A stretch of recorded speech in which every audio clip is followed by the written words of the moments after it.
মহিলাদের মধ্যে যে সমস্ত মহিলা ওনার কাছে কিছু স্বর্ণ আছে, 1 বড়ি 1.5 বড়ি মনে করেন, আর ওই কুরবানির 3 দিন ওনার কাছে কিছু টাকাও আছে, 30,000 টাকা, 10,000 টাকা, 5,000 টাকা।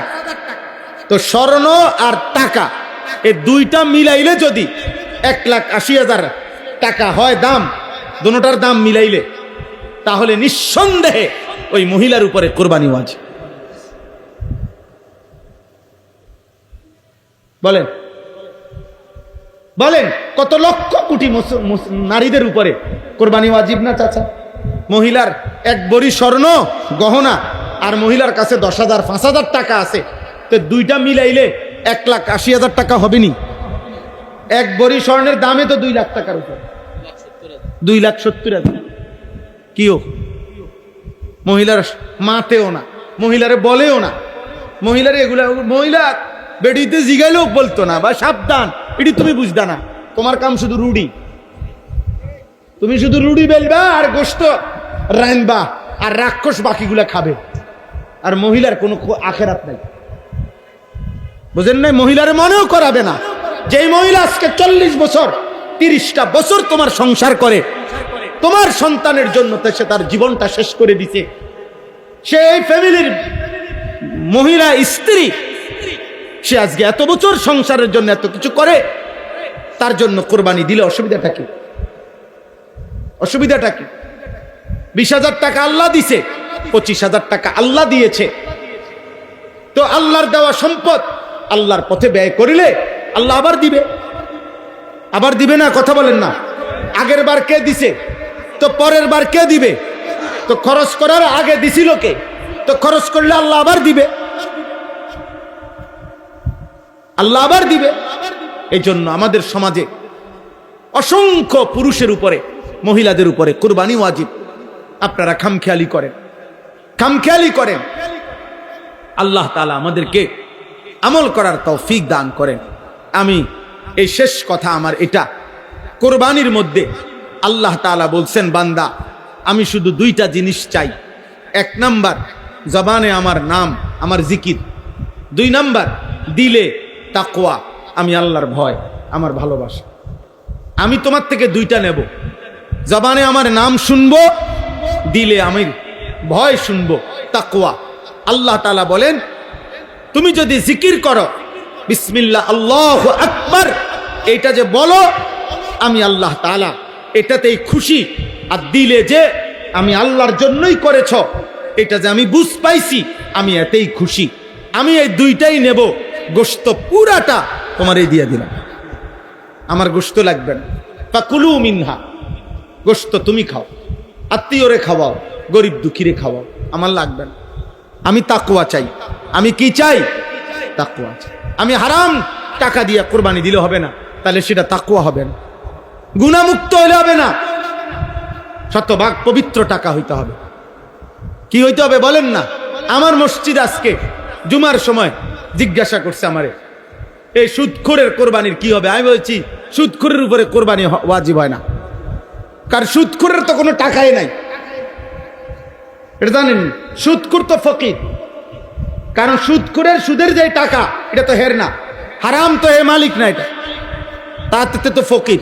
তারা আমরা সবাই মিল্লা আগে গোস্ত দিয়ে আসা উচিত। ফকির রে, এ তো ফকির মূলত, নাই তো সে হারাম খাবে কেন? এই জন্য হারাম দ্বারা কোরবানি দিলে সেই কোরবানি আদায় হবে। সবচেয়ে ভয়ঙ্কর কথা হইল যে হারাম দ্বারা কোরবানি যদি দেয় কেউ হারামের টাকা দিয়া, তাইলে শরিকের বাকি শরিকদারদের কারো কোরবানি হবে না। বিপদ তো এখানে।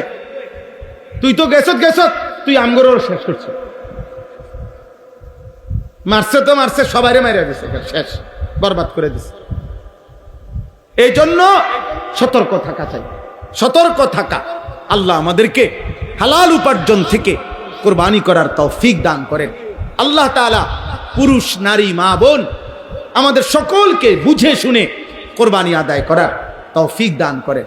নবীজি সাল্লাল্লাহু আলাইহি সাল্লাম হযরতে ফাতেমা রাদিয়াল্লাহু তাআলা আনহাকে বলছেন, ফাতেমা মনে রেখো, কোরবানির প্রথম ফোঁটা রক্ত মাটিতে পড়বার সাথে সাথে আল্লাহ পিছনের সব গুনাহ মাফ করে দেয়।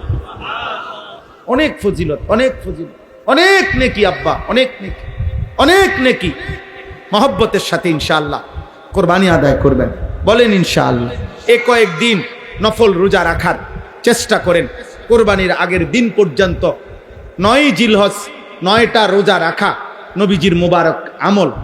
আলহামদুলিল্লাহ, আল্লাহর নবী বলছেন জিলহজের প্রথম দিন থেকে কোরবানির আগের দিন পর্যন্ত এই 9টি রোজার প্রত্যেকটি রোজা, একটি রোজা 1 বছরের পূর্ণ রোজার সওয়াব। এই রাতগুলোতে ইবাদত করলে সবে কদরে ইবাদতের সওয়াব। আলহামদুলিল্লাহ, আমরা গত প্রথম দিন থেকে আজকে পর্যন্ত সবগুলো রোজা রাখছি আলহামদুলিল্লাহ। বাকিগুলো রাখার পূর্ণ ইরাদা আছে ইনশাআল্লাহ। নবীজি বলছেন 9 জিলহজ মানে কোরবানির আগের দিনের রোজা আপনারা সবাই চেষ্টা করবেন।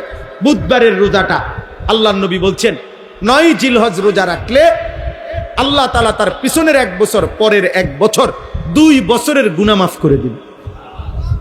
মা বোনদেরকে বলবেন 9 জিলহজ বুধবার দিন সকালবেলা ফজরের নামাজের পর থেকে 5ম দিন বুধবার, বৃহস্পতিবার, শুক্রবার, শনিবার, রবিবার আসর পর্যন্ত তাকবীর পড়বেন।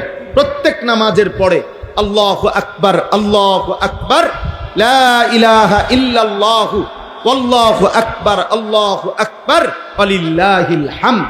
5 ওয়াক্ত নামাজের ফরজ সালাম ফিরাইয়া এই তাকবীর পড়া ওয়াজিব। তাকবীর পড়বেন, বলেন ইনশাআল্লাহ। তাই এনে একটা সুযোগ আছে, ছাড় আছে। যারা 5 ওয়াক্ত নামাজ পড়েন না আপনাদের পড়তে হবে না। না হে কই পড়বে? হে তো নামাজই পড়ে না, এই নাফরমান পড়বে কই? বোঝেন নাই কথা? বেনামাজি নাফরমান তুমি পড়তে হবে না।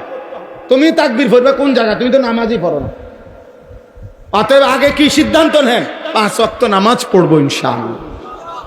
আল্লাহ তাআলা আমাদেরকে তৌফিক দান করেন, আল্লাহ আমাদেরকে কবুল করে নেন। আজকের এই করইবাড়ি যুব সমাজ এবং প্রবাসীদের উদ্যোগে এই মাহফিলে আল্লাহ বরকত দান করেন, আমিন।